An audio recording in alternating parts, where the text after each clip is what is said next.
राज्यात असलेल्या राष्ट्रवादी काँग्रेसच्या दोन्ही गटात म्हणजेच एक अजित पवारांचा गट आणि दुसरा गट शरद पवारांचा यामध्ये सध्या मोठ्या राजकीय हालचाली सुरू आहेत। यातील पहिली घटना कोणती तर अजित पवारांच्या पक्षाच्या अध्यक्ष सुनेत्रा पवार आहेत। त्यांना आता पक्षाच्याच राष्ट्रीय सचिव असलेल्या सच्चिदानंद सिंह यांनी नोटीस पाठवली आहे। सुनेत्रा पवारांच्या थेट निवडीवरच त्यांनी आक्षेप घेतला असून फेरनिवडणुकीची मागणी केली आहे। त्यामुळे आता पुन्हा एकदा 5 महिन्यांपूर्वी सुरू झालेला पक्षातील वारसा हक्काचा प्रफुल्ल पटेल सुनील तटकरे विरुद्ध सुनेत्रा पवार हा वाद उफाळून आलाय का याच्या चर्चा सुरू झाल्यात। कारण यामुळे पक्षातील अंतर्गत कलह थेट चव्हाट्यावरती आला असून यामागे कोणाच्या राजकीय महत्त्वाकांक्षा दिसतायत का याचे देखील अंदाज बांधले जात आहेत। तर दुसरी घटना म्हणजे शरद पवारांच्या 9 आमदारांना त्यांच्या पक्षाने आता विरोधी पक्ष म्हणून वाट सोडावी आणि मोदींचं बोट धरून सत्तेत जावं असं वाटतंय। विधिमंडळाचं पावसाळी अधिवेशन सुरू असताना जयंत पाटलांनी आमदारांची बैठक घेतली तेव्हा आमदारांनी त्यांची खदखद व्यक्त केल्याची माहिती आहे। दरम्यान सुनेत्रा पवारांना आलेलं नोटिसीचं पत्र हे स्वतः राष्ट्रीय सचिव सच्चिदानंद सिंह यांनी पाठवलं की त्यांच्या खांद्यावर बंदूक ठेवून दुसराच कोणी निशाणा साधतोय। सुनेत्रा पवारांच्या अध्यक्षपदावरून फेरनिवडणुकीचा सुरू झालेला हा वाद काय? 5 महिन्यांपूर्वी सुनेत्रा पवार, प्रफुल्ल पटेल आणि सुनील तटकरे यांच्यातील मतभेद समोर आले होते आणि पक्षावरती हक्क मिळवण्यासाठी किंवा काबीज करण्यासाठी पटेल तटकरेंनी डाव आखल्यानंतर तो सुनेत्रा पवारांनी कसा हाणून पाडला होता हेच आपण या व्हिडिओच्या माध्यमातून पाहणार आहोत। नमस्कार, मी अमोल डोईफोडे आणि आपण पाहताय महाराष्ट्र टाइम्स ऑनलाईन। झालंय असं की महाराष्ट्राच्या उपमुख्यमंत्री आणि अजित पवारांच्या पक्षाच्या राष्ट्रीय अध्यक्ष असलेल्या सुनेत्रा पवारांना राष्ट्रीय अध्यक्षपदाला थेट पक्षातून आव्हान देण्यात आलंय। त्यामुळे सुनेत्रा पवारांच्या राष्ट्रीय अध्यक्षपदावर पक्षातूनच प्रश्नचिन्ह निर्माण करण्यात आल्याचं बघायला मिळतंय। राष्ट्रवादी काँग्रेसचे ज्येष्ठ नेते आणि राष्ट्रीय सचिव सच्चिदानंद सिंह यांनी 9 जुलैला थेट वकिलांमार्फत नोटीस पाठवली आहे। राष्ट्रीय अध्यक्षपदाची निवडणूक पुन्हा घ्यावी अशी मागणी त्यांनी केली आहे। राष्ट्रीय अध्यक्षपदावर आक्षेप घेत त्यांनी ही नोटीस पक्षाचे अध्यक्ष या नात्यानं सुनेत्रा पवार, कार्यकारी अध्यक्ष म्हणून प्रफुल्ल पटेल आणि पक्षाचे सचिव म्हणून ब्रिजमोहन श्रीवास्तव यांना बजावली आहे। त्यामुळे राजकीय वर्तुळामध्ये चांगलीच खळबळ उडाली आहे। 28 जानेवारीला अजित पवारांच्या निधनानंतर सुनेत्रा पवारांकडे पक्षाच्या राष्ट्रीय अध्यक्षपदाची जबाबदारी देण्यात आली। 26 फेब्रुवारीला मुंबईच्या वरळी डोममधील राष्ट्रवादीच्या सर्वसाधारण सभेत प्रफुल्ल पटेल यांच्याकडूनच ही घोषणा करण्यात आली होती। मात्र आता अध्यक्षपदावरून नवा वाद निर्माण झालाय। मात्र 5 महिन्यांनंतर आलेली ही नोटीस आणि अजित पवारांचं निधन झाल्यानंतर अवघ्या 18 दिवसांमध्ये प्रफुल्ल पटेल, सुनील तटकरेंनी निवडणूक आयोगाकडे राष्ट्रवादीच्या घटनेत बदल करण्यासाठी पाठवलेलं पत्र याचा ताळमेळ लावला तर संशयाची सुई कुठे जातीये याचा अंदाज तुम्ही लावूच शकता। त्याआधी सच्चिदानंद सिंह कोण आहेत आणि त्यांनी पाठवलेल्या नोटीसमध्ये कोणते आक्षेप घेतलेत हे एकदा सविस्तर पाहूयात। सच्चिदानंद सिंह हे राष्ट्रवादी पक्षाचे झारखंडचे प्रदेशाध्यक्ष आहेत। 15 वर्षांपासून ते पक्षासोबत जोडलेले आहेत। अजित पवार राष्ट्रीय अध्यक्ष असताना कर्जत येथील डिसेंबर 2023 मध्ये सिंह यांची राष्ट्रीय सचिव म्हणून नियुक्ती करण्यात आली होती। 26 फेब्रुवारी 2026 ला जारी करण्यात आलेल्या कार्यकारिणीमध्ये सिंह यांचा आता समावेश नाहीये। त्यांचे सुनेत्रा पवारांच्या अध्यक्षपदाला घेऊन काय चॅलेंज आणि आक्षेप आहेत हे देखील पाहूयात। 28 जानेवारीला अजित पवारांचा मृत्यू झाला। त्यानंतर 17 फेब्रुवारी 2026 ला निवडणूक आयोगाला पक्षाकडून सुधारित घटना देण्यात आली, ज्यामध्ये नव्यानं राष्ट्रीय अध्यक्ष म्हणून निवड होईपर्यंत प्रफुल्ल पटेल हे पक्षाचे राष्ट्रीय कार्याध्यक्ष आहेत, यांच्याकडे राष्ट्रीय अध्यक्षपदाचे अधिकार असतील असं नमूद करण्यात आलं होतं। आतापर्यंत सुधारित संविधान हे पक्षासाठी लागू आहे। सुधारित संविधानानुसार कार्यकारी अध्यक्ष म्हणून प्रफुल्ल पटेल यांना सर्वाधिकार होते आणि त्यानुसार राष्ट्रीय कार्यकारिणीची बैठक प्रफुल्ल पटेल यांनी बोलावणं गरजेचं होतं। मग पक्षाचे राष्ट्रीय सरचिटणीस ब्रिजमोहन श्रीवास्तव यांनी कोणत्या अधिकारात राष्ट्रीय कार्यकारिणीची बैठक बोलावली? यानंतर त्यांचा तिसरा आक्षेप आहे, राष्ट्रीय कार्यकारिणीची बैठक 26 फेब्रुवारीला बोलावण्यात आली। 18 फेब्रुवारीला त्यासाठी निवडणूक आयोगाला पत्र दिलं, त्यामध्ये तत्कालीन राष्ट्रीय कार्यकारिणीच्या सदस्यांची परवानगी घेण्यात आलेली नाहीये। त्यामुळे राष्ट्रीय अध्यक्षांची निवड हा मोठा प्रश्न आहे। तसंच एका स्वतंत्र आणि निष्पक्षपाती निवडणूक अधिकाऱ्याची नियुक्ती करून नव्यानं निवडणूक प्रक्रिया राबवली जावी असं सिंह यांनी म्हटलंय। तोपर्यंत राष्ट्रीय अध्यक्ष आणि सुधारित ऑफिस बेररची म्हणजेच पदाधिकाऱ्यांची यादी हे अवैध समजली जावी असं नोटीसमध्ये म्हटलंय.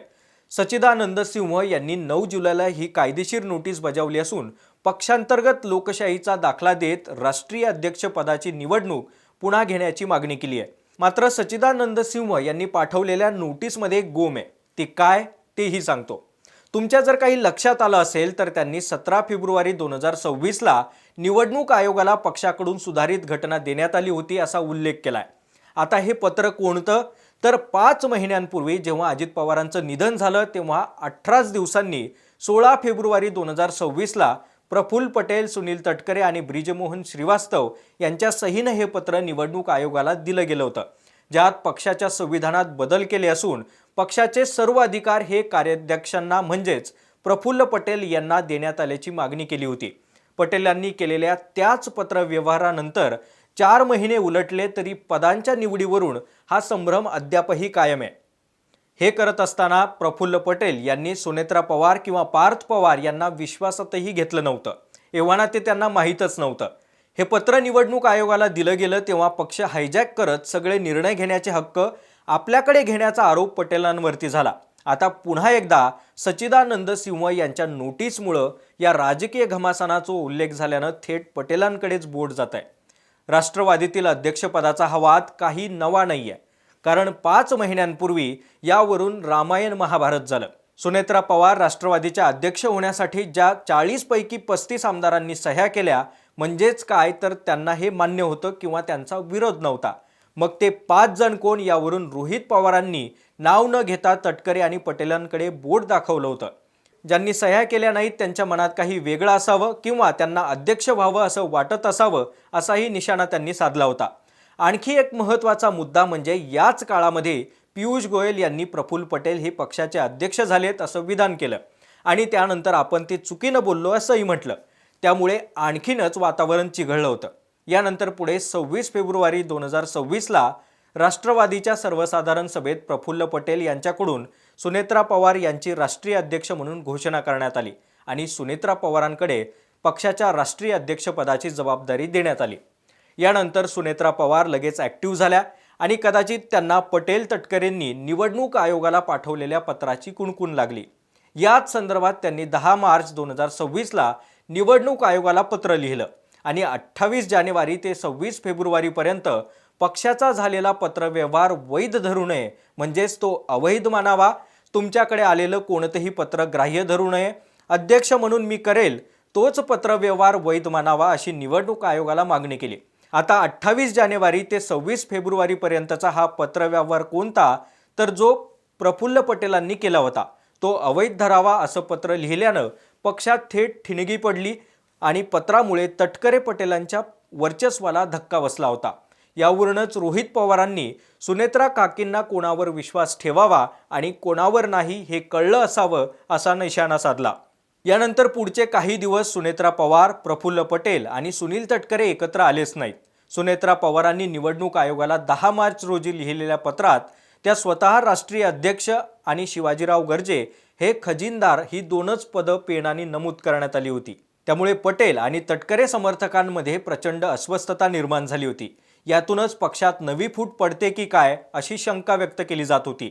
राष्ट्रीय अध्यक्ष पदावर निवडणूक झाल्यानंतरही सुनेत्रा पवारांनी त्याविषयीची माहिती केंद्रीय निवडणूक आयोगाला देण्यासाठी सादर केलेल्या पत्रामध्ये पटेल आणि तटकरे यांच्या नावापुढे त्यांचं पदच लिहिलेलं नव्हतं. पक्षात प्रफुल्ल पटेल आणि सुनील तटकरे विरुद्ध इतर गट असा छुपा संघर्ष सुरू असल्याच्या वावडाही उठल्या होत्या. यावर खासदार सुनील तटकरे यांनी बैठकीमध्ये जाहीर खंतही व्यक्त केली होती. त्यानंतर सुनेत्रा पवारांनी स्वतः बैठक घेऊन सर्वांची नाराजी दूर करण्याचा प्रयत्न केला होता. मात्र हा वाद शमला नसून तो आता थेट कायदेशीर लढाईपर्यंत पोहोचल्याचं दिसतंय. मंडळी, गेल्या 5 महिन्यात पुलाखालून खूप पाणी वाहून गेलं. मात्र पक्षातील हा सुप्त संघर्ष काही थांबल्याचं दिसत नाहीये. तटकरेंनी जरी सुनेत्रा पर्व सुरू झालं असं म्हटलं असलं तरी हा वाद आणखी विकोपाला जाण्याची शक्यता आहे. सच्चिदानंद सिंह यांच्या नोटीसमुळं एकीकडे सुनेत्रा पवार पूर्ण ताकदीनं पक्षवाढीसाठी सक्रिय झाले असताना आता मोठं राजकारण सुरू झालंय. काही दिवसांपूर्वी राष्ट्रवादी काँग्रेस पक्ष संघटनेमध्ये प्रफुल्ल पटेल, सुनील तटकरे विरुद्ध सुनेत्रा पवार, पार्थ पवार असा अंतर्गत कलह पाहायला मिळाला होता. याच कलहाची ही पुढची आवृत्ती तर नाही ना, अशी चर्चा आता राजकीय वर्तुळात सुरू झाली आहे. तर पक्षाच्या शिस्तपालन समितीचे अध्यक्ष जय पवार यावरती आता काय भूमिका घेणार याकडे लक्ष असणारच आहे. या संपूर्ण कायदेशीर लढाईच्या मागे पक्षातीलच काही बड्या नेत्यांचा सुप्त पाठिंबा आहे का? आगामी काळामध्ये राष्ट्रवादी काँग्रेसमध्ये वर्चस्वाची नवी लढाई होणार का? याबद्दल तुम्हाला काय वाटतंय आम्हाला कमेंट करून नक्की कळवा. व्हिडिओ आवडला असेल तर जास्तीत जास्त लाईक आणि शेअर करा. सोबतच आमच्या महाराष्ट्र टाइम्सच्या यूट्यूब चॅनलला सबस्क्राईब करा.